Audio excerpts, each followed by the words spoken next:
ಓಂ ಶಾಂತಿ. ಮುರಳಿಯ ದಿನಾಂಕ 17/2/2022। मीठे बच्चे, सिर पर विकर्मों का बोझा बहुत है, इसलिए अब तक शारीरिक बीमारियां आदि आती हैं। जब कर्मातीत बनेंगे तो कर्म भोग चुक्तू हो जाएंगे। ಮಧುರ ಮಕ್ಕಳೇ, ತಲೆಯ ಮೇಲೆ ವಿಕರ್ಮಗಳ ಹೊರೆ ಜಾಸ್ತಿ ಇದೆ. ಆದ್ದರಿಂದ ಇಂದಿನವರೆಗೂ ದೈಹಿಕ ಕಾಯಿಲೆಗಳು ಬರ್ತಾ ಇವೆ. ಯಾವಾಗ ನೀವು ಕರ್ಮಾತೀತ ಆಗುವಿರಿ, ಆಗ ನಿಮ್ಮ ಕರ್ಮಭೋಗ समाप्ति आगुवदु। प्रश्न: सभी का अटेंशन खींचवाने के लिए इस यूनिवर्सिटी का कौन सा नाम होना चाहिए? ಎಲ್ಲರ ಗಮನ ಸೆಳೆಯೋದಕ್ಕಾಗಿ ಈ ಯೂನಿವರ್ಸಿಟಿ ಅಥವಾ ವಿಶ್ವವಿದ್ಯಾಲಯಕ್ಕೆ ಯಾವ ಹೆಸರನ್ನು ಕೊಡಬೇಕು? ಯಾವ ಹೆಸರು ಈ ಶಾಲೆಗೆ ಇರಬೇಕು? ಸಚ್ಚಾ ಸಚ್ಚಾ ಜ್ಞಾನ ವಿಜ್ಞಾನ್ ಭವನ್, ಪಾಂಡವ್ ಭವನ್। ज्ञान अर्थात नॉलेज से वेल्थ, विज्ञान अर्थात योग से हेल्थ मिलती है, सो भी 21 जन्मों के लिए। सत्य सत्य ಜ್ಞಾನ ವಿಜ್ಞಾನ ಭವನ ಅಥವಾ ಪಾಂಡವ ಭವನ ಅಂತ ಈ ವಿಶ್ವವಿದ್ಯಾಲಯಕ್ಕೆ ಹೆಸರನ್ನು ಕೊಡಬೇಕು. ಜ್ಞಾನ ಅರ್ಥಾತ್ नॉलेज से वेल्थ और विज्ञान अर्थात योग से हेल्थ मिलती है, सो भी 21 जन्मों के लिए। ಜ್ಞಾನ ಅಂದರೆ ತಿಳುವಳಿಕೆ, ಜ್ಞಾನ. ಅದರಿಂದ ಸಂಪತ್ತಿನ ಪ್ರಾಪ್ತಿಯಾಗ್ತದೆ. ಸಂಪತ್ತಿಗೆ ಮೂಲವೇ ಜ್ಞಾನ ಅಂತ ಹೇಳ್ತಾರೆ. ವಿಜ್ಞಾನ ಅಂದರೆ ಯೋಗ ಅಥವಾ ಧ್ಯಾನ ಮಾಡುವುದು, ಪರಮಾತ್ಮನ ನೆನಪು ಮಾಡೋದು. ಅದರಿಂದ ಆತ್ಮಕ್ಕೆ ಮತ್ತು ದೇಹಕ್ಕೆ ಆರೋಗ್ಯದ ಪ್ರಾಪ್ತಿಯಾಗ್ತದೆ. ಅದು ಸಹ 21 ಜನ್ಮಕ್ಕಾಗಿ. ಜ್ಞಾನದಿಂದ ಸಂಪತ್ತು, ಯೋಗದಿಂದ ಆರೋಗ್ಯದ ಪ್ರಾಪ್ತಿ ಆಗ್ತಿರೋದ್ರಿಂದ ಈ ಶಾಲೆಗೆ ಜ್ಞಾನ ವಿಜ್ಞಾನ ಭವನ ಅಂತನೂ ಹೆಸರು ಕೊಡಬಹುದು. तो तुम बच्चों को, मनुष्यों को मुक्ति, जीवन मुक्ति देने के लिए ज्ञान विज्ञान की प्रदर्शनी लगानी चाहिए. ನೀವು ಮಕ್ಕಳು ಜನರಿಗೆ ಮುಕ್ತಿ, ಜೀವನ ಮುಕ್ತಿ ಕೊಡೋದಕ್ಕಾಗಿ ಜ್ಞಾನ ವಿಜ್ಞಾನದ ಪ್ರದರ್ಶನವನ್ನು ಮಾಡಬೇಕು. ಜ್ಞಾನ ವಿಜ್ಞಾನ ಭವನ್ ನಾಮ ಸೆ ಸಬ್ಕಾ ಅಟೆನ್ಷನ್ ಜಾಯೇಗಾ. ಜ್ಞಾನ ವಿಜ್ಞಾನದ ಹೆಸರನ್ನು ನೋಡಿದರೆ ಎಲ್ಲರ ಗಮನ ಆ ಕಡೆಗೆ ಬಂದ್ಬಿಡ್ತದೆ. ಗೀತ್: हमारे तीर्थ न्यारे है, इस दुनिया के ತಾರೆ है. ನಮ್ಮ ತೀರ್ಥಸ್ಥಾನಗಳೇ ಬೇರೆ ಇವೆ. ಅವು ಈ ಜಗತ್ತಿನ ನಕ್ಷತ್ರಗಳು ಇದ್ದಂತೆ ವಿಚಿತ್ರ ಮತ್ತು ವಿಶಿಷ್ಟ ಆಗಿವೆ. ಓಂ ಶಾಂತಿ. इस गीत में एक लाइन आती है, चारों तरफ लगाए फेरे फिर भी हरदम दूर रहे. तीर्थों पर मनुष्य चारों धामों का फेरा लगाते हैं। अब उनका फेरा क्यों लगाते हैं? ಈ ಒಂದು ಹಾಡಿನಲ್ಲಿ ಬರ್ತದೆ, 4 ಕಡೆಗೆ ಹೋಗಿ ಬಂದ್ರೂ, 4 ಧಾಮಗಳ ಯಾತ್ರೆ ಮಾಡಿದ್ರೂ ಸಹ ನಾವು ಪರಮಾತ್ಮನಿಂದ ದೂರ ಉಳ್ಕೊಂಡಿದ್ದೇವೆ ಅಂತ. ಹಾಗಾದರೆ ಮನುಷ್ಯರು ಈ ಲೌಕಿಕದಲ್ಲಿ ಅಥವಾ ಭಕ್ತಿ ಮಾರ್ಗದಲ್ಲಿ 4 ಧಾಮಗಳ ಯಾತ್ರೆ ಯಾಕೆ ಮಾಡ್ತಾರೆ? ಯ ಚಕ್ರ ಕಾ ಫೇರಾ ಹೈ, ಸತ್ಯ ತ್ರೇತ ಆದಿ ಯಹ ಫೇರಾ ಹೈ. ಯಾಕೆ ಅಂದರೆ ನಾವೆಲ್ಲ ಜೀವಾತ್ಮರು, ಮಾನವಾತ್ಮರು ಸೃಷ್ಟಿ ನಾಟಕದ 4 ಯುಗಗಳಲ್ಲಿ ಸುತ್ಕೊಂಡು ಬರ್ತೀವಿ, ಸುತ್ತಾಕ್ತೀವಿ. ಆಗ ಒಂದು ನಾಟಕ ಮುಗೀತದೆ, ಕೊನೆಗೆ ನಾವು ಮುಕ್ತಿಗೆ ಹೋಗ್ತೀವಿ. ಅದಕ್ಕಾಗಿ ಭಕ್ತರು ಸಹ ಈ ಥರ ಮಾಡ್ತಾ ಇದ್ದಾರೆ. 4 ಧಾಮಗಳ ಯಾತ್ರೆ ಮಾಡೋದರಿಂದ ಮನುಷ್ಯನಿಗೆ ಮುಕ್ತಿಯ ಪ್ರಾಪ್ತಿಯಾಗ್ತದೆ ಎಂಬ ನಂಬಿಕೆ, ಭಾವನೆ ಭಕ್ತರಲ್ಲಿ ಇದೆ. ಇದು ವಾಸ್ತವಿಕವಾಗಿ ಸೃಷ್ಟಿ ನಾಟಕ ಚಕ್ರದ ಸ್ಮಾರಕ ಆಗಿದೆ. ಜಿತನಾ ಬಾಪಕೋ ಯಾದ್ ಕರೆಂಗೆ ಚಕ್ರಕೋ ಫಿರಾಯೆಂಗೆ ಉತನಾ ಹಿ ವಿಕರ್ಮ ವಿನಾಶ ಹೋಂಗೆ. ಎಷ್ಟೆಷ್ಟು ನೀವು ತಂದೆಯನ್ನು ನೆನಪು ಮಾಡ್ತೀರಿ, ಬುದ್ಧಿಯ ಮೂಲಕ ಸೃಷ್ಟಿ ನಾಟಕದ ಚಕ್ರವನ್ನು ಸುತ್ತಿಸ್ತೀರಿ, ಅಷ್ಟೇ ನಿಮ್ಮ ವಿಕರ್ಮಗಳು ವಿನಾಶ ಆಗ್ತವೆ. तो बाबा को बहुत याद करना पड़े, क्योंकि विकर्मों का बोझा सिर पर है. शारीरिक बीमारियाँ तो ಅಂತ್ಯ ತಕ್ ಚಲ್ನಿ. ಈ ಚಕ್ರದಿಂದ ಮುಕ್ತಿ ಬೇಕು ಅನ್ನೋದಾದರೆ ಆ ತಂದೆಯನ್ನು ಬಹಳ ಬಹಳ ನೆನಪು ಮಾಡಬೇಕು. ಯಾಕೆ ಅಂದರೆ ತಲೆಯ ಮೇಲೆ ಪಾಪದ ಭಾರ ಬಹಳ ಜಾಸ್ತಿ ಇದೆ. ಆ ಪಾಪದ ಭಾರ ಇರುವ ಕಾರಣ ಶಾರೀರಿಕ ರೋಗಗಳು ಕೊನೆಯವರೆಗೂ ಬರ್ತಾ ಇರ್ತವೆ. ಕರ್ಮ ಭೋಗ ತೋ ಅಂತ್ಯ ತಕ್ ರಹತಾ ಹೈ, ಯ ನಿಶಾನಿ. ಈ ಕರ್ಮಭೋಗ ಅಥವಾ ರೋಗಗಳು ಕೊನೆಯವರೆಗೂ ನಮ್ಮನ್ನು ಕಾಡಿಸ್ತವೆ. ಅದು ನಮ್ಮ ಹಿಂದಿನ ವಿಕರ್ಮಗಳ ಗುರ್ತಾಗಿದೆ. ವಿಕರ್ಮಗಳು ಇರುವ ಕಾರಣದಿಂದ ಕಾಯಿಲೆಗಳು ಬರ್ತವೆ. जब तक कर्मातीत अवस्था को नहीं पहुँचते हैं, तब तक कुछ न कुछ दुख लगता ही रहता है. ಎಲ್ಲಿಯವರೆಗೆ ನೀವು ಕರ್ಮಾತೀತ ಅವಸ್ಥೆಗೆ ತಲುಪೋದಿಲ್ಲ, ಅಲ್ಲಿಯವರೆಗೆ ಅಲ್ಪ ಸ್ವಲ್ಪ ದುಃಖದ ಅನುಭವ ಆಗ್ತಾನೇ ಇರ್ತದೆ. पिछाड़ी में यह सब खत्म होंगे. अपना मुख्य है ज्ञान और योग. दिल्ली में ज्ञान विज्ञान भवन है. सच्चा सच्चा ज्ञान विज्ञान भवन तो यह है.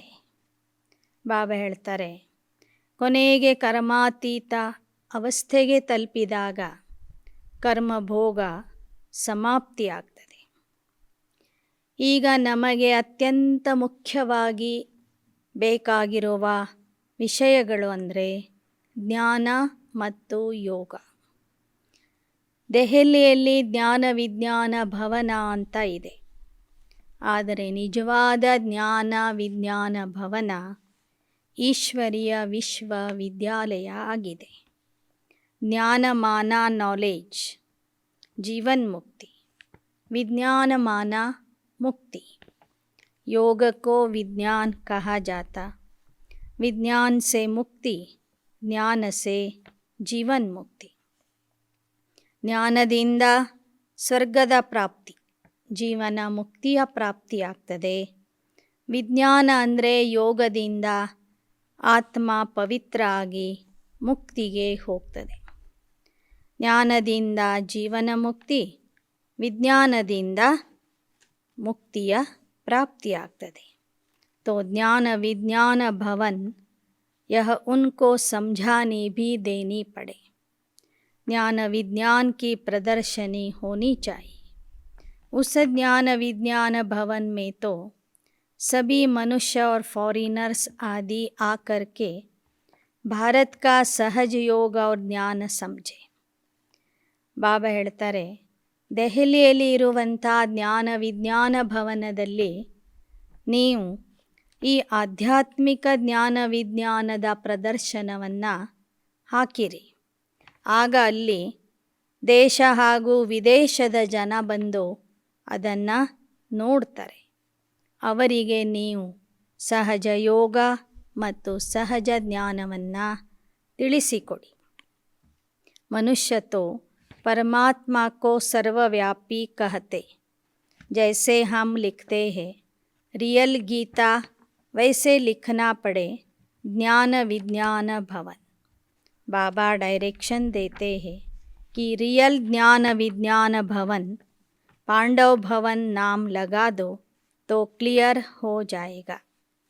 ಹೇಗೆ ನೀವು ಭಗವದ್ಗೀತೆಯ ಬಗ್ಗೆ ಜನರಿಗೆ ತಿಳಿಸ್ತೀರಿ, ಸತ್ಯ ಗೀತಾ ಜ್ಞಾನ ಯಾವುದು, ಆ ಗೀತಾ ಜ್ಞಾನವನ್ನು ಯಾರು ಕೊಡ್ತಾರೆ ಅಂತ ತಿಳಿಸ್ತೀರಿ. ಹಾಗೆಯೇ ನಿಜವಾದ ಜ್ಞಾನ ವಿಜ್ಞಾನ ಭವನ ಅಂದರೆ ಏನು, ಜ್ಞಾನ ಅಂದರೆ ಏನು, ವಿಜ್ಞಾನ ಅಂದರೆ ಏನು, ಜ್ಞಾನದಿಂದ ಏನು ಪ್ರಾಪ್ತಿಯಾಗ್ತದೆ, ವಿಜ್ಞಾನದಿಂದ ಏನು ಪ್ರಾಪ್ತಿಯಾಗ್ತದೆ ಅನ್ನೋದನ್ನು ಸ್ಪಷ್ಟವಾಗಿ ಜನರಿಗೆ ತಿಳಿಸ್ರಿ. फिर साथ में यह भी लिखो कि ज्ञान से जीवन मुक्ति एवर वेल्दी और विज्ञान अथवा योग से एवर हेल्दी कैसे बनते हैं सो आकर समझो. ಆ ಪ್ರದರ್ಶನದಲ್ಲಿ ಇದನ್ನೂ ಸಹ ಬರೆದು ಹಾಕ್ರಿ. ಜ್ಞಾನದಿಂದ ಜೀವನ್ಮುಕ್ತಿಯ ಪ್ರಾಪ್ತಿ, ಯೋಗದಿಂದ ಮುಕ್ತಿಯ ಪ್ರಾಪ್ತಿ, ಜ್ಞಾನದಿಂದ ಸಂಪತ್ತು, ವಿಜ್ಞಾನದಿಂದ ಆರೋಗ್ಯದ ಪ್ರಾಪ್ತಿ ಹೇಗೆ ಆಗ್ತದೆ ಅನ್ನೋದನ್ನು ಬಂದು ತಿಳ್ಕೊಳ್ಳಿ. जब समझेंगे तब कहेंगे बरोबर प्रैक्टिकल में देवता पद सुख शांति का मिल रहा है. ಯಾವಾಗ ಬಂದವರು ಈ ಜ್ಞಾನ ವಿಜ್ಞಾನದ ಬಗ್ಗೆ ಯಥಾರ್ಥವಾಗಿ ಕೇಳ್ತಾರೆ, ತಿಳ್ಕೊತಾರೆ, ಆಗ ಅವರಿಗೆ ಗೊತ್ತಾಗ್ತದೆ ಈ ಜ್ಞಾನ ವಿಜ್ಞಾನದ ಸಾಧನೆಯಿಂದ ದೇವತಾ ಪದವಿಯ ಪ್ರಾಪ್ತಿಯಾಗ್ತದೆ. एक को समझाने की बात नहीं, इस पर प्रदर्शनी मेला करो तो हजारों आकर समझेंगे. ಬಾಬಾ ಹೇಳ್ತಾರೆ, ಒಬ್ಬೊಬ್ಬರಿಗೆ ಕರೆದು ಹೇಳೋದಕ್ಕಿಂತ ಪ್ರದರ್ಶನ ಮಾಡಿಬಿಟ್ರೆ ಅಲ್ಲಿ ಸಾವಿರಾರು ಜನ ಬಂದು ಕೇಳ್ತಾರೆ, ತಿಳ್ಕೊಳ್ತಾರೆ. ಬಾಬಾ युक्ति बताते हैं, झट कपड़े पर प्रिंट किया और लगा दिया, कुछ भी बनाने में देरी नहीं लगती.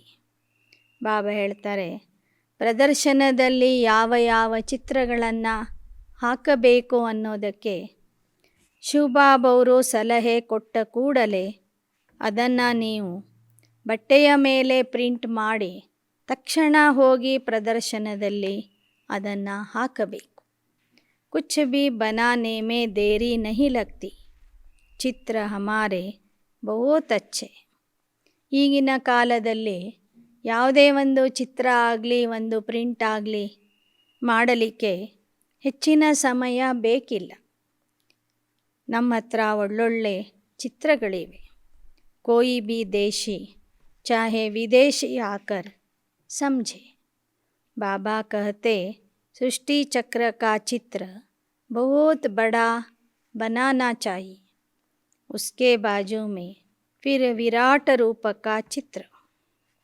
ಮತ್ತೆ ಬಾಬಾ ಹೇಳ್ತಾರೆ, ಸೃಷ್ಟಿ ನಾಟಕದ ಚಿತ್ರ ಬಹಳ ದೊಡ್ಡ ಆಕಾರದಲ್ಲಿ ಮಾಡಿ ಹಾಕ್ರಿ. ಅದರ ಪಕ್ಕದಲ್ಲಿ ವಿರಾಟ ರೂಪದ ಚಿತ್ರನೂ ಇರಲಿ.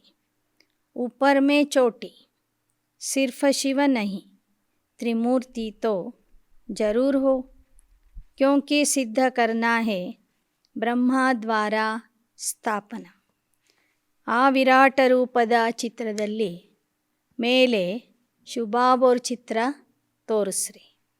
ಬರೇ ಶಿವಬಾಬಾವ್ರನ್ನ ಅಷ್ಟೇ ಅಲ್ಲ, ಶಿವನ ಕೆಳಗೆ ತ್ರಿಮೂರ್ತಿಗಳನ್ನು ತೋರಿಸ್ರಿ. ತ್ರಿಮೂರ್ತಿಗಳ ಕೆಳಗೆ ಬ್ರಹ್ಮರವರ ಮೂಲಕ ಬ್ರಾಹ್ಮಣರ ರಚನೆ ಅಂಥೇಳಿ ಜುಟ್ಟಿನಲ್ಲಿ ಬ್ರಾಹ್ಮಣರನ್ನು ತೋರಿಸ್ರಿ. यह ब्राह्मण ही पुनर्जन्म में आने वाले हैं. ब्राह्मण सो देवता, देवता सो क्षत्रिय. यह अच्छा चित्र बनाकर बाजू में रखना चाहिए. ಆ ವಿರಾಟ ರೂಪದ ಚಿತ್ರದಲ್ಲಿ ಸ್ಪಷ್ಟವಾಗಿ ಗೊತ್ತಾಗ್ತದೆ, ಸಂಗಮ ಯುಗದ ಬ್ರಾಹ್ಮಣರೇ ಸತ್ಯಯುಗದ ದೇವತೆಗಳು, ನಂತರ ಕ್ಷತ್ರಿಯರು, ವೈಶ್ಯರು, ಶೂದ್ರರಾಗ್ತಾರೆ ಅಂತ. ಅದಕ್ಕಾಗಿ ಈ ಚಿತ್ರವನ್ನು ಮಾಡಿ ನಾಟಕದ ಪಕ್ಕದಲ್ಲಿ, ಸೃಷ್ಟಿ ನಾಟಕ ಚಕ್ರದ ಪಕ್ಕದಲ್ಲಿ ಈ ಚಿತ್ರವನ್ನು ಇಡಬೇಕು. ತೋ ಸಮझाने में ಸಹಜ ಹೋ ಜಾಯ್. ಆಗ ಹೇಳೋದಕ್ಕೆ ಸಹಜ ಆಗ್ತದೆ. इस ज्ञान योग से स्वर्ग कैसे बनता है, प्रजापिता ब्रह्मा द्वारा ब्राह्मण कैसे रचते, समझाने की बड़ी युक्ति चाहिए. ಬಾಬಾ ಹೇಳ್ತಾರೆ, ಹೇಗೆ ನಿರಾಕಾರ ತಂದೆ ಬಂದು ಪ್ರಜಾಪಿತ ಬ್ರಹ್ಮರವರ ಮೂಲಕ ಬ್ರಾಹ್ಮಣರನ್ನು ರಚನೆ ಮಾಡ್ತಾರೆ, ಈ ಥರ ಬಾಬಾ ಹೇಳ್ತಾರೆ, ಜ್ಞಾನ ಹೇಳುವಂಥವರು ಬಹಳ ಯುಕ್ತಿಯಿಂದ ಜ್ಞಾನ ಹೇಳಬೇಕು. ಸಬ್ಕೋ ನಿಮಂತ್ರಣ ಭೇಜನಾ ಚಾಹಿಯೆ. ಎಲ್ಲರಿಗೂ ನಿಮಂತ್ರಣ ಕೊಡಬೇಕು. ಚಿತ್ರೋಂ ಪರ್ ಸಮझाना ತೋ ಬಹುತ್ ಸಹಜ.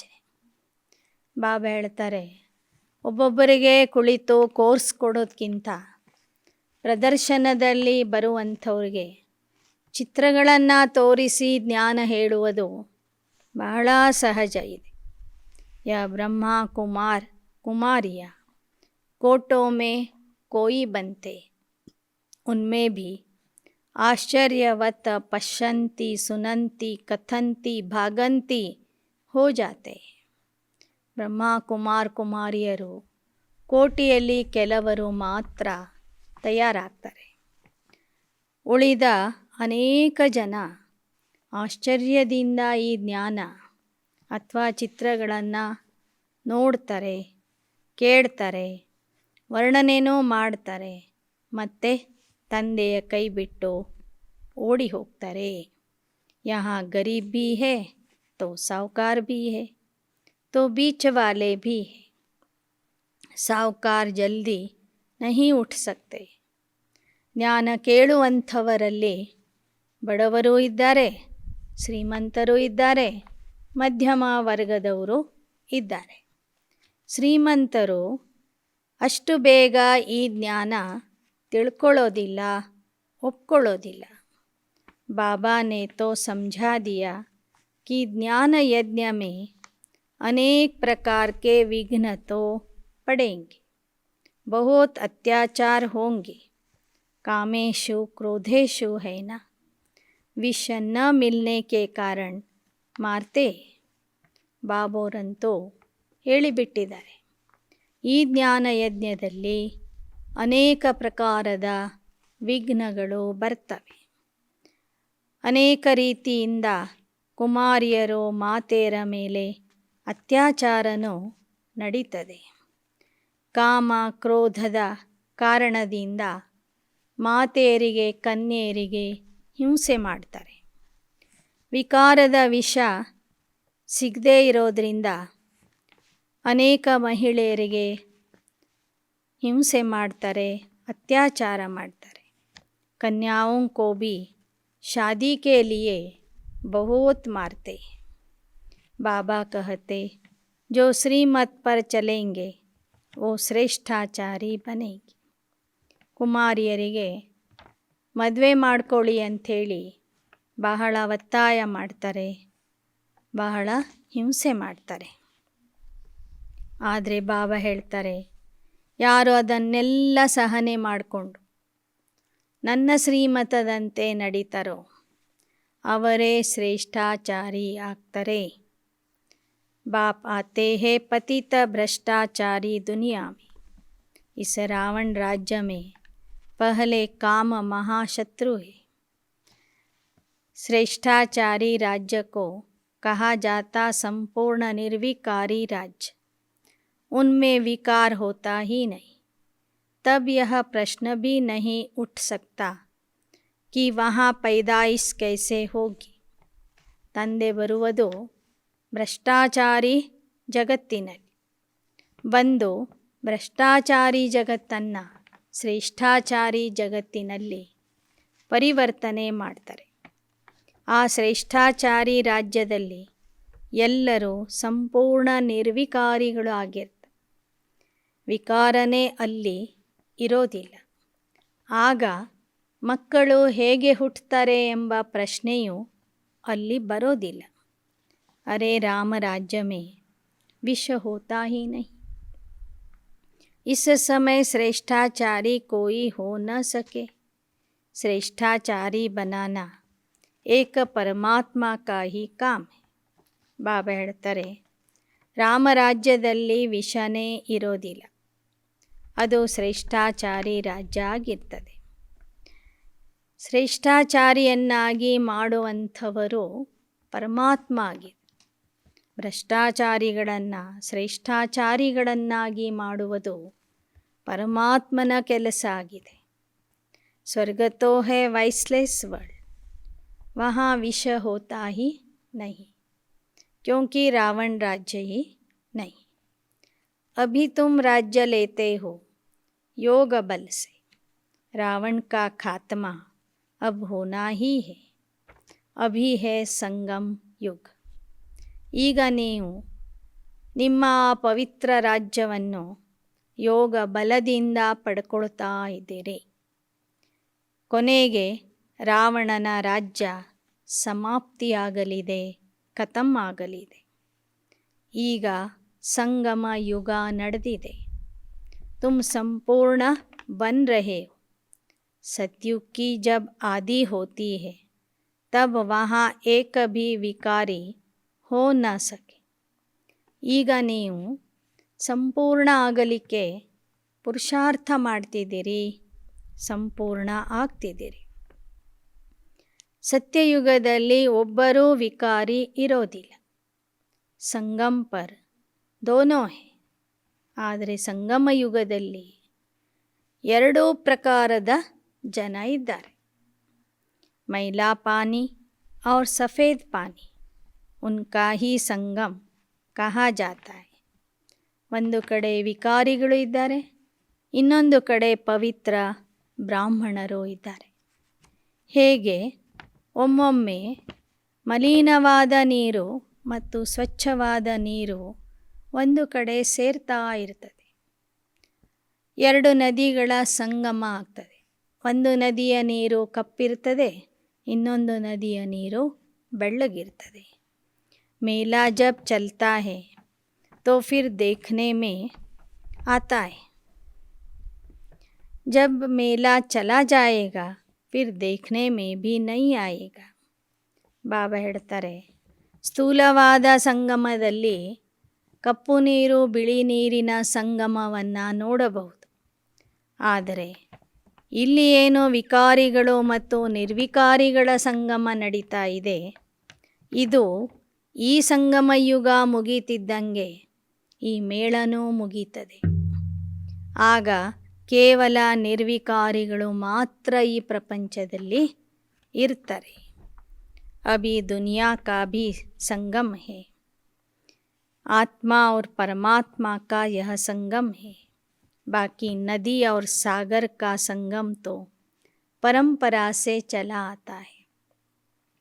ಇಲ್ಲಿ ನಡೀತಿರುವಂಥದ್ದು ಆತ್ಮ ಮತ್ತು ಪರಮಾತ್ಮನ ಮಿಲನದ ಮೇಳ ಅಥವಾ ಮಿಲನದ ಸಂಗಮ.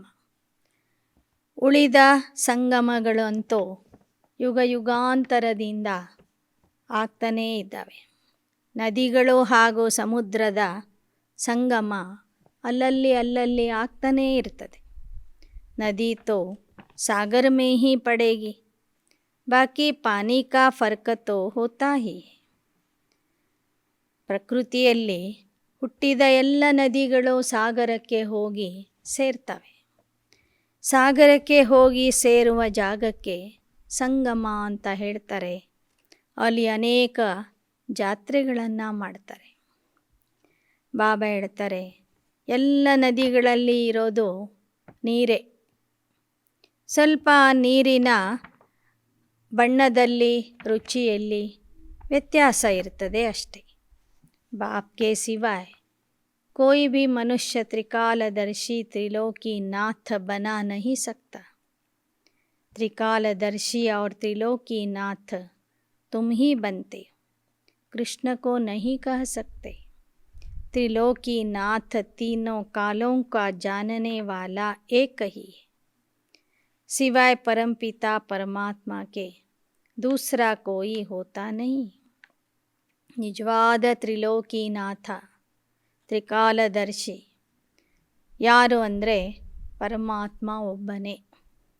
ಅವನೇ ಬಂದು ಮಕ್ಕಳನ್ನು ಸಹ ಮಾಸ್ಟರ್ ತ್ರಿಲೋಕಿನಾಥ ಮತ್ತು ಮಾಸ್ಟರ್ ತ್ರಿಕಾಲದರ್ಶಿಯನ್ನಾಗಿ ಮಾಡ್ತಾ ಇದ್ದಾನೆ.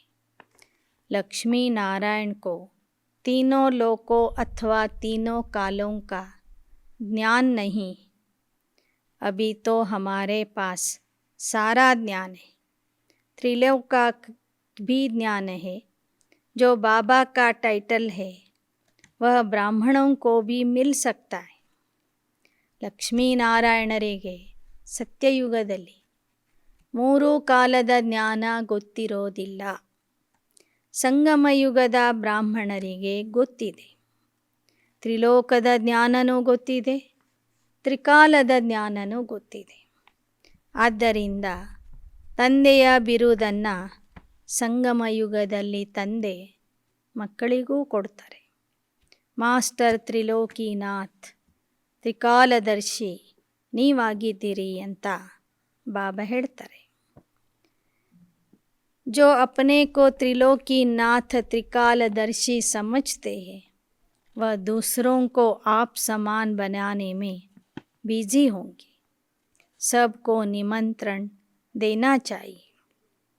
ಯಾವ ಮಕ್ಕಳು ತಮಗೆ ತ್ರಿಲೋಕಿನಾಥ ತ್ರಿಕಾಲದರ್ಶಿ ಅಂತ ತಿಳ್ಕೊಳ್ತಾರೆ ಅಂಥ ಮಕ್ಕಳು ಅನೇಕರಿಗೆ ಜ್ಞಾನ ತಿಳಿಸಿ ತಮ್ಮ ಸಮಾನ ಮಾಡಿಬಿಡ್ತಾರೆ. ತಮ್ಮ ಸಮಾನ ಮಾಡುವ ಸೇವೆಯಲ್ಲಿ ಅವರು ಬ್ಯುಸಿ ಆಗ್ತಾರೆ. सबको निमंत्रण देना चाहिए. हर धर्म वालों को लिखना चाहिए कि ज्ञान विज्ञान से हेल्थ वेल्थ कैसे मिलती है, आकर समझो. ಬಾಬಾ ಹೇಳ್ತಾರೆ, ಈ ಜ್ಞಾನ ನೀವು ಎಲ್ಲ ಧರ್ಮದವರಿಗೂ ತಿಳಿಸಬಹುದು. ಹೇಗೆ ಜ್ಞಾನ ವಿಜ್ಞಾನದಿಂದ ಆರೋಗ್ಯ ಮತ್ತು ಸಂಪತ್ತಿನ ಪ್ರಾಪ್ತಿಯಾಗ್ತದೆ ಅಂತ ತಿಳಿಸ್ರಿ. ದೆಹಲಿ में ज्ञान विज्ञान भवन में भी यह चीज़ हो तो कितने फॉरेनर्स आकर नॉलेज ले. ದೆಹಲಿಯ ಜ್ಞಾನ ವಿಜ್ಞಾನ ಭವನದಲ್ಲಿ ಈ ನಮ್ಮ ಈಶ್ವರೀಯ ಜ್ಞಾನ ವಿಜ್ಞಾನದ ಪ್ರದರ್ಶನವನ್ನು ನೀವು ಹಾಕಿಬಿಟ್ರೆ ಅನೇಕ ವಿದೇಶಿಯರು ಬಂದು ಅಲ್ಲಿ ಈ ಜ್ಞಾನವನ್ನು ಕೇಳಬಹುದು. आखिर अंत में तो सबको समझाना ही है, विनाश भी होना ही है. तो क्यों नहीं बाबा को याद कर विकर्म विनाश करे. और जितनी जितनी आत्मा शुद्ध होती जाएगी उतना पद भी ऊंच मिलेगा. सारा मदार है ज्ञान और विज्ञान पर. ಬಾಬಾ ಹೇಳ್ತಾರೆ, ಕೊನೆಗೆ ಎಲ್ಲ ಧರ್ಮದವರು ಸಹ ಬಂದು ಪರಮಾತ್ಮ ಬಂದಿದ್ದಾನೆ ಎಂಬ ಸಂದೇಶವನ್ನು ತಿಳ್ಕೊಳ್ಳೇಬೇಕಾಗ್ತದೆ, ಕೇಳಲೇಬೇಕಾಗ್ತದೆ. ಆದ್ದರಿಂದ ಎಲ್ಲರಿಗೂ ಜ್ಞಾನ ತಿಳಿಸುವಂಥ ಪ್ರಯತ್ನ ಈಗದಿಂದಲೇ ಮಾಡಿರಿ. ಜೊತೆಗೆ ತಂದೆಯನ್ನು ನೆನಪು ಮಾಡಿ ಆತ್ಮಶುದ್ಧಿ ಮಾಡಿಕೊಡಿ. ಆಗ ನೀವು ಭವಿಷ್ಯದಲ್ಲಿ ಉನ್ನತ ಪದವಿಗೆ अर्हराಗ್ತೀರಿ. सारा मदार ज्ञान और विज्ञान पर है. मुक्तिधाम में रहने वाले योग ही पसंद करेंगे. उनकी आत्मा में पार्ट ही ऐसा है. देवता धर्म वाले नॉलेज को पसंद करें. ಬರೇ ಮುಕ್ತಿಧಾಮಕ್ಕೆ ಹೋಗುವಂಥವ್ರಿಗೆ ಯೋಗ ಹಿಡಿಸ್ತದೆ. ಯಾಕೆಂದರೆ ಅವರಲ್ಲಿ ಅದೇ ಪಾತ್ರ ಇದೆ. ಇನ್ನು ದೇವತಾ ಧರ್ಮಕ್ಕೆ ಬರುವಂಥವ್ರಿಗೆ ಈಶ್ವರೀಯ ಜ್ಞಾನ ಇಷ್ಟ ಆಗ್ತದೆ. ಜ್ಞಾನ ಕೇಳಲಿಕ್ಕೆ ಅವ್ರು ಮುಂದೆ ಬರ್ತಾರೆ. ಬರೇ ಮುಕ್ತಿಗೆ ಹೋಗೋರು ಬರೇ ನಮಗೆ ಯೋಗ ಕಲಿಸ್ರಿ ಅಂತ ಹೇಳ್ತಾರೆ. तो तुम बच्चों को दिन प्रतिदिन तुम्हारी उन्नति होती जाती है. तुम ऊपर जाते रहते हो तो वह नीचे गिरते रहते. तुम्हारी है चढ़ती कला, सबकी है उतरती कला. सबको ವಾಪಸ್ ಜಾನಾ ಹೇ. ಬಾಬಾ ಹೇಳ್ತಾರೆ, ಸಂಗಮ ಯುಗದಲ್ಲಿ ನೀವು ಒಂದು ಕಡೆ ಏರ್ತಾ ಇದ್ದೀರಿ, ಜಗತ್ತು ಮತ್ತೊಂದು ಕಡೆ ಇಳಿತಾ ಇದೆ. ಎಲ್ಲರೂ ವಾಪಸ್ಸಂತೂ ಹೋಗಲೇಬೇಕು. यह भी समझते हैं कल्प पहले जो जिसने पद पाया है, जिस प्रकार से पाया वह सब साक्षी होकर देखते रहे. आएंगे तो बहुत. ಕಲ್ಪದ ಹಿಂದೆ ಯಾರು ಬಂದು ಎಷ್ಟು ಪುರುಷಾರ್ಥ ಮಾಡಿ ಯಾವ ಪದವಿಯನ್ನು ಪಡ್ಕೊಂಡಿದ್ರು ಅವರು ಮತ್ತೆ ಈ ಕಲ್ಪದಲ್ಲೂ ಬಂದು ಅದೇ ರೀತಿಯ ಪುರುಷಾರ್ಥ ಮಾಡಿ ಅಂತಹ ಪದವಿಯನ್ನು ಪಡ್ಕೋತಾರೆ. ಇದನ್ನು ನೀವು ಸಾಕ್ಷಿಯಾಗಿ ನೋಡ್ತಾ ಇರ್ತೀರಿ. ಆಯೆಂಗೆ ಬಹುತ್. दिन प्रतिदिन युक्तियाँ भी अच्छी अच्छी निकलती रहती. ज्ञान विज्ञान भवन नाम हो और अच्छे अच्छे चित्र हो. ದಿನೇ ದಿನೇ ಬಾಬಾ ಹೊಸ ಹೊಸ ಯುಕ್ತಿಗಳನ್ನು ನಿಮಗೆ ತಿಳಿಸ್ತಾ ಹೋಗ್ತಾರೆ. ನೀವು ಜ್ಞಾನ ವಿಜ್ಞಾನ ಭವನ ಹೆಸರು ಕೊಟ್ಟು ಒಳ್ಳೊಳ್ಳೆ ಚಿತ್ರಗಳನ್ನು ಇಟ್ಟು ಪ್ರದರ್ಶನ ಮಾಡಿ. ಜ್ಞಾನ ವಿಜ್ಞಾನ ಚಿತ್ರ ಪ್ರದರ್ಶನ ಅಂತ ಹೆಸರು ಕೊಡಿ. दुनिया में तो बहुत फालतू चित्र है. कोई टेढ़े बांके कृष्ण के ऐसे आर्ट के चित्र बना देते. तुम्हें उसकी दरकार ही नहीं. ನಿಮ್ಮ ಚಿತ್ರಗಳೇ ಬೇರೆ, ಅವರ ಚಿತ್ರಗಳೇ ಬೇರೆ. ಭಕ್ತಿಯಲ್ಲಿ ಕೃಷ್ಣನ ವಿಚಿತ್ರ ಚಿತ್ರಗಳನ್ನು ತಯಾರು ಮಾಡಿದ್ದಾರೆ. ಆ ಫಾಲ್ತು ಚಿತ್ರಗಳು ನಮಗೆ ಬೇಕಿಲ್ಲ. वहाँ देवताएं डांस करते, वह तो खुशी में खेल पाल करते. यह आर्ट आदि तो यहाँ का रिवाज है. वहाँ तो प्रिंस प्रिंसेस खेलते. बाइस्कोप आदि वहाँ कुछ भी नहीं. इन सब बातों को तुम यहाँ ही जानते हो. ಸತ್ಯಯುಗದ ದೇವತೆಗಳು ಖುಷಿಯಿಂದ ನೃತ್ಯ ಮಾಡ್ತಾರೆ. ರಾಜಕುಮಾರ ರಾಜಕುಮಾರಿಯರು ಸೇರಿ ರಾಸ್ ಆಡ್ತಾರೆ. ಇಲ್ಲಿಯ ಥರ ಸಿನೆಮಾ ನಾಟಕಗಳು ಸತ್ಯಯುಗದಲ್ಲಿ ಇರೋದಿಲ್ಲ. ಬಾಪ್ ಕೋ ಭಿ ತುಮ್ ಪಹಚಾನ್ತೆ ಹೋ. मनुष्यों की बुद्धि में थोड़े ही बैठता है कि यह कौन है, क्योंकि नाम सुना है श्री कृष्ण का. चित्र भी फर्स्ट क्लास है. नाम ही है श्याम सुंदर. काम चिता पर बैठते हैं तो श्याम बन जाते. ज्ञान चिता पर बैठने से गोरे बन जाते. बुद्धि में आना चाहिए. सतयुग में 21 जन्म सुंदर थे, फिर काम चिता पर बैठ भिन्न नाम रूप में आकर ಶ್ಯಾಮ ಬನೆ. ಬಾಬಾ ಹೇಳ್ತಾರೆ, ಪರಮಾತ್ಮನಿಗೆ ಶ್ಯಾಮಸುಂದರ ಅಂತ ಹೇಳೋದಿಲ್ಲ, ಶ್ರೀಕೃಷ್ಣನಿಗೆ ಶ್ಯಾಮಸುಂದರ ಅಂತ ಹೇಳ್ತಾರೆ. ಯಾಕೆ ಅಂದರೆ ಕೃಷ್ಣನ ಆತ್ಮ ಅರ್ಧ ಕಲ್ಪ ಸುಂದರ ಆಗಿರ್ತದೆ, ಅರ್ಧ ಕಲ್ಪ ಶ್ಯಾಮ ಆಗ್ತದೆ. ಜ್ಞಾನಚಿತೆಯ ಮೇಲೆ ಕುಳಿತು ಆತ್ಮ ಸುಂದರ ಆಗ್ತದೆ. ಅರ್ಧ ಕಲ್ಪದ ನಂತರ ಕಾಮವಿಕಾರದ ಚಿತೆಯ ಮೇಲೆ ಕುಳಿತು ಅಥವಾ ವಿಕಾರದ ಚಿತೆಯ ಮೇಲೆ ಕುಳಿತು ಆತ್ಮ ಕಪ್ಪಾಗ್ತದೆ. वो लोग समझ नहीं सकते कि काला क्यों दिखाया, तुम जानते हो, अब कैसे समझाए, किसका चित्र दे.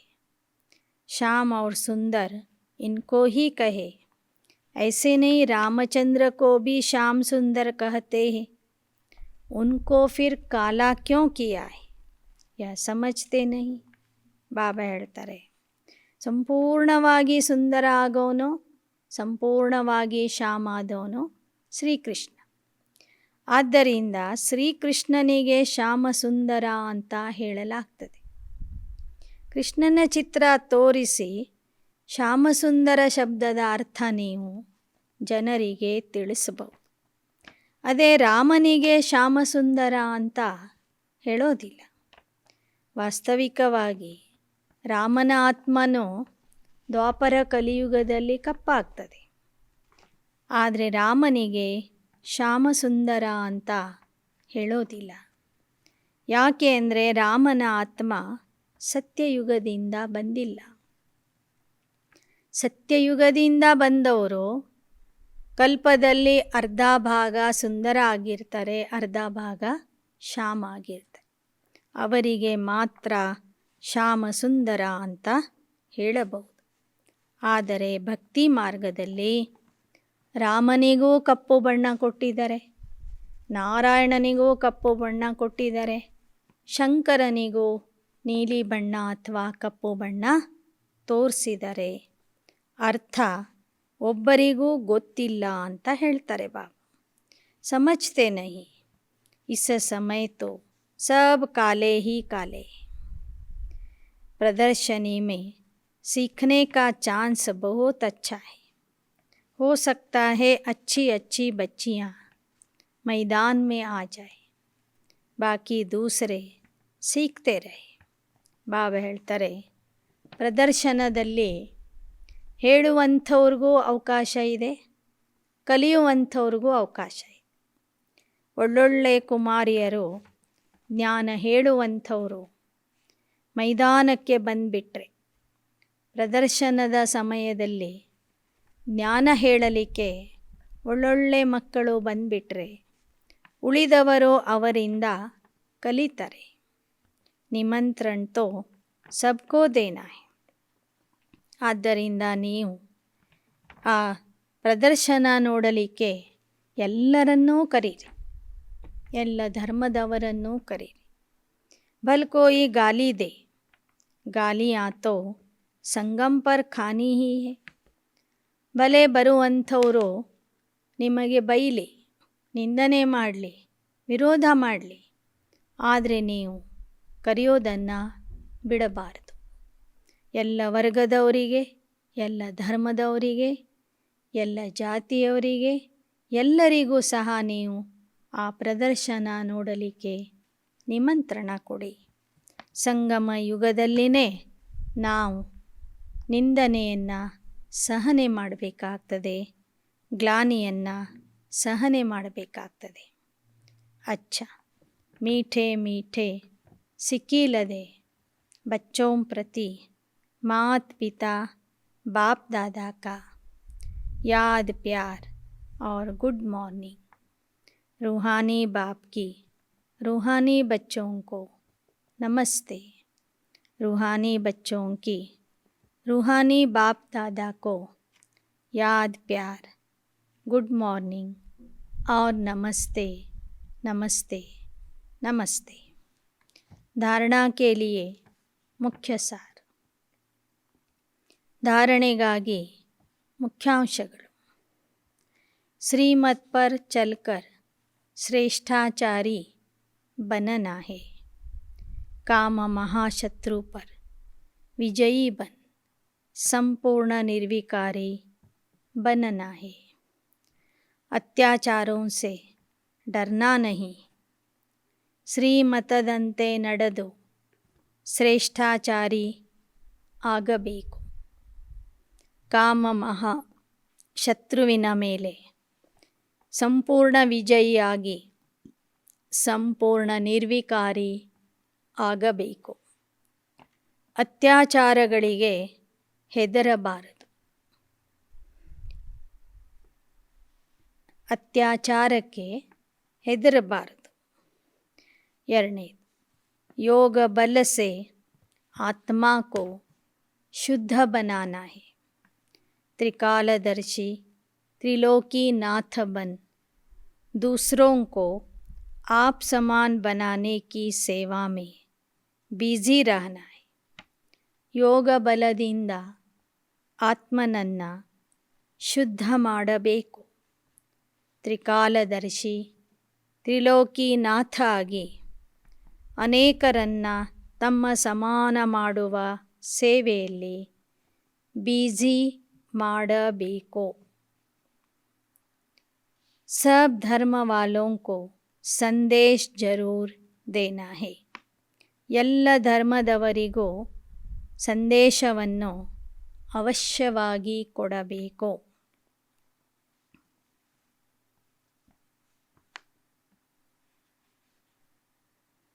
वरदान. स्नेह के रिटर्न में स्वयं को टर्न करने वाले सच्चे स्नेही सो समान भव.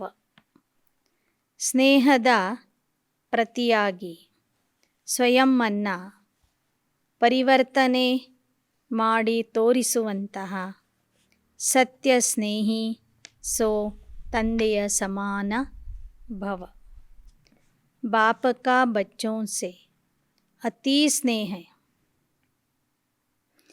इसलिए स्नेही की कमी देख नहीं सकते. बाप और बच्चों को अपने समान संपन्न और संपूर्ण देखना चाहते हैं. ऐसे आप बच्चे भी कहते हो कि बाबा को हम स्नेह का रिटर्न क्या दें. तो बाप बच्चों से यही रिटर्न चाहते कि स्वयं को टर्न कर लो. ತಂದೆಗೆ ಮಕ್ಕಳ ಮೇಲೆ ಅತಿ ಸ್ನೇಹ ಇರುವ ಕಾರಣ ಮಕ್ಕಳ ಕೊರತೆ ತಂದೆಯಿಂದ ನೋಡಲಿಕ್ಕೆ ಆಗೋದಿಲ್ಲ. ತಂದೆ ಮಕ್ಕಳನ್ನು ತಮ್ಮ ಸಮಾನ ಸಂಪನ್ನ ಮತ್ತು ಸಂಪೂರ್ಣ ಸ್ಥಿತಿಯಲ್ಲಿ ನೋಡಲಿಕ್ಕೆ ಬಯಸ್ತಾರೆ. ಹಾಗೆ ನೀವು ಮಕ್ಕಳು ಸಹ ತಂದೆಗೆ ಕೇಳ್ತೀರಿ, ಬಾಬಾ ನಿಮ್ಮ ಸ್ನೇಹಕ್ಕೆ ಪ್ರತಿಯಾಗಿ ನಾವು ಏನು ಮಾಡಬೇಕು, ಏನನ್ನು ಕೊಡಬೇಕು ಅಂತ. ಆಗ ತಂದೆ ಹೇಳ್ತಾರೆ, ಮಕ್ಕಳೇ, ನೀವು ನನ್ನ ಸ್ನೇಹಕ್ಕೆ ಪ್ರತಿಫಲದಲ್ಲಿ ಏನಾದರೂ ಕೊಡಬೇಕು ಅಂತಿದ್ದರೆ ಮೊದಲು ನೀವು ಟರ್ನ್ ಆಗಿ ತೋರಿಸ್ರಿ, ಪರಿವರ್ತನೆ ಆಗಿ ತೋರಿಸಿರಿ. ಸ್ನೇಹ ಮೇ ಕಮ್ಜೋರಿಯೋಂ ಕಾ ತ್ಯಾಗ ಕರ್ದು, ನನ್ನ ಸ್ನೇಹಕ್ಕಾಗಿ ನಿಮ್ಮಲ್ಲಿ ಇರುವ ದುರ್ಬಲತೆಗಳನ್ನು ತ್ಯಾಗ ಮಾಡಿರಿ. ಭಕ್ತ ತೋ ಸಿರ್ ಉತಾರ್ ಕರ್ ರಖನೆ ಕೆ ಲಿಯೆ ತಯಾರ್ ಹೋ ಜಾತೆ. ಭಕ್ತರು ನನಗಾಗಿ ತಮ್ಮ ರುಂಡವನ್ನೇ ಕೊಡಲಿಕ್ಕೆ ತಯಾರಾಗ್ತಾರೆ, ತಮ್ಮ ತಲೆಯನ್ನೇ ಕೊಡೋದಕ್ಕೆ ತಯಾರಾಗ್ತಾರೆ. ಆಪ್ ಶರೀರ್ ಕಾ ಸಿರ್ ನಹಿ ಉತಾರೋ, ಲೇಕಿನ್ ರಾವಣ ಕಾ ಸಿರ್ ಉತಾರ್ ದೋ. ಥೋಡಾ ಭೀ ಕಮ್ಜೋರಿ ಕಾ ಸಿರ್ ನಹಿ ರಖೋ. ನೀವು ನಿಮ್ಮ ದೇಹದ ತಲೆಯನ್ನು ನನಗೆ ಕೊಡಬೇಡಿ, ಆದರೆ ನಿಮ್ಮ ಒಳಗೆ ರಾವಣನ ತಲೆ ಏನು ಸೇರಿಕೊಂಡಿದೆ ಆ ತಲೆಯನ್ನು ನನಗೆ ಅರ್ಪಣೆ ಮಾಡಿರಿ, ಅದನ್ನು ತೆಗೆದುಹಾಕ್ರಿ. ನಿಮ್ಮಲ್ಲಿ ದುರ್ಬಲತೆಯ ತಲೆ ಅಂಶ ಮಾತ್ರವೂ ಇರಬಾರದು ಅಂತ ಬಾಬಾ ಹೇಳ್ತಾ ಇದ್ದಾರೆ. ಸ್ಲೋಗನ್: हर कर्म करते साक्षीपन की सीट पर रहो तो बाप आपका ಸಾಥಿ ಬನ್ ಜಾಯೇಗಾ. ಪ್ರತಿಯೊಂದು ಕರ್ಮ ಮಾಡುವಾಗ ಸಾಕ್ಷಿ ಸ್ಥಿತಿಯ ಆಸನದ ಮೇಲೆ ಕೂತ್ಕೊಳ್ಳಿ. ಆಗ ತಂದೆ ನಿಮ್ಮ ಸಾಥಿ ಆಗುವರು. ಪ್ರತಿಯೊಂದು ಕರ್ಮ ಮಾಡುವಾಗ ಸಾಕ್ಷಿ ಸ್ಥಿತಿಯ ಆಸನದಲ್ಲಿ ನೀವಿದ್ದರೆ ನಿಮ್ಮ ಜೊತೆಗಾರ ಶಿವ ಬಾಬಾ ನಿಮಗೆ ಸಾಥಿ ಆಗಿರ್ತಾರೆ. मातेश्वरी जी के अनमोल महावाक्य. संपूर्ण पुरुषार्थी की सिद्धि 21 जन्म सुख की प्रारब्ध. ಸಂಪೂರ್ಣ ಪುರುಷಾರ್ಥದ ಸಿದ್ಧಿ ಏನು ಅಂದರೆ 21 ಜನ್ಮಗಳ ಸುಖದ ಪ್ರಾರಬ್ಧ. देखो परमात्मा के साथ इतना संपूर्ण संबंध जोड़ना है जो 21 जन्मों के लिए सुख प्राप्त हो जाए. यह है पुरुषार्थ की सिद्धि. 21 जन्म का नाम सुन ठंडे मत पड़ जाना. 21 जन्मों के लिए इतना इस समय पुरुषार्थ भी करे, फिर भी 21 जन्मों के बाद गिरना ही है तो सिद्धि क्या हुई. परंतु ड्रामा के अंदर आत्माओं की जितनी सर्वोत्तम सिद्धि मुकर्रर है वो तो मिलेगी ना. बाप तो आए हमें संपूर्ण स्टेज पर पहुंचा देते, परंतु हम बच्चे बाबा को भूल जाते तो जरूर गिरेंगे. इसमें बाप का कोई दोष नहीं. ಬಾಬಾ ಹೇಳ್ತಾರೆ 21 ಜನ್ಮಕ್ಕಾಗಿ ನಾವೆಷ್ಟೇ ಪುರುಷಾರ್ಥ ಮಾಡಿದ್ರೂ ಮತ್ತೆ ದ್ವಾಪರ ಯುಗದಿಂದ ನಾವು ಕೆಳಗೆ ಇಳಿಬೇಕಲ್ಲ ಅಂತ ವಿಚಾರ ಮಾಡಬೇಡಿ. ನಾಟಕದ ಅನುಸಾರವಾಗಿ 2 ಯುಗಗಳಲ್ಲಿ ಬಾಬಾ ನಿಮಗೆ ಯಾವ ಸರ್ವೋತ್ತಮ ಸ್ಥಾನ ಕೊಡ್ತಾರೆ, ಸರ್ವೋತ್ತಮ ಸಿದ್ಧಿ ಕೊಡ್ತಾರೆ, ಅದನ್ನು ನೀವು ಪಡ್ಕೊಳ್ಳಿ. ಬಾಬಾ ಅಂತೂ ಮಕ್ಕಳನ್ನು ಸಂಪೂರ್ಣ ಸ್ಥಿತಿಯಲ್ಲಿ ನೋಡಲಿಕ್ಕೆ ಇಷ್ಟಪಡ್ತಾರೆ, ಸಂಪೂರ್ಣ ಸ್ಥಿತಿಗೆ ತಲುಪಿಸ್ತಾರೆ. ಆದರೆ ಮಕ್ಕಳು ದ್ವಾಪರ ಯುಗದಿಂದ ತಂದೆಗೆ ಮರೆತು ಕೆಳಗೆ ಇಳಿತಾ ಬರ್ತೀವಿ. ಅದರಲ್ಲಿ ತಂದೆಯ ದೋಷ ಏನೂ ಇಲ್ಲ ಅಂತ ಹೇಳ್ತಾರೆ. अब कमी हुई तो बच्चों की सत्य त्रेता का सारा सुख इस जन्म के पुरुषार्थ पर आधार रखता है. तो क्यों न संपूर्ण पुरुषार्थ कर सर्वोत्तम पार्ट बजाए, संपूर्ण वर्षा लेवे. पुरुषार्थ मनुष्य सदा सुख के लिए ही करता है. सुख दुख से न्यारे होने के लिए कोई पुरुषार्थ नहीं करता. वो ड्रामा के अंत्य में परमात्मा आए सभी आत्माओं को सजा देकर पवित्र बनाए पार्ट से मुक्त करेंगे. यह तो परमात्मा का कार्य है. वो अपनी मुकर्रर समय पर आकर बताते हैं. जब आत्माओं को फिर भी पार्ट में आना ही पड़ेगा तो क्यों न अच्छा पुरुषार्थ कर सर्वोत्तम पार्ट बजाए. ಬಾಬಾ ಹೇಳ್ತಾರೆ ಮನುಷ್ಯರು ಸದಾ ಸುಖಕ್ಕಾಗಿ ಪುರುಷಾರ್ಥ ಮಾಡ್ತಾರೆ. ಸುಖ ದುಃಖದಿಂದ ನಿರ್ಲಿಪ್ತ ಆಗಲಿಕ್ಕೆ ಯಾರೂ ಪುರುಷಾರ್ಥ ಸಾಧನೆ ಮಾಡೋದಿಲ್ಲ. ನಾಟಕದ ಅನುಸಾರವಾಗಿ ಆ ಥರ ಮುಕ್ತಿಗೆ ಹೋಗೋರು ಬಹಳ ಜನ ಇದ್ದಾರೆ. ಶಿಕ್ಷೆ ಅನುಭವಿಸಿ ಪವಿತ್ರ ಆಗಿ ಮುಕ್ತಿಗೆ ಹೋಗ್ತಾರೆ.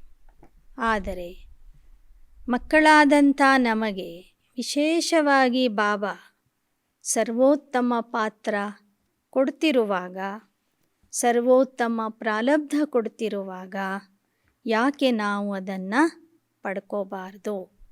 ಯಾಕೆ ಒಳ್ಳೆ ಪುರುಷಾರ್ಥ ಮಾಡಿ ಸರ್ವೋತ್ತಮ ಪಾತ್ರಧಾರಿ ಆಗಬಾರದು ಅಂತ ಮಾತೇಶ್ವರಿಯವರು ಮಕ್ಕಳಿಗೆ ತಿಳಿಸಿಕೊಡ್ತಾ ಇದ್ದಾರೆ. ಅಚ್ಚಾ. ಓಂ ಶಾಂತಿ. ಓಂ ಶಾಂತಿ.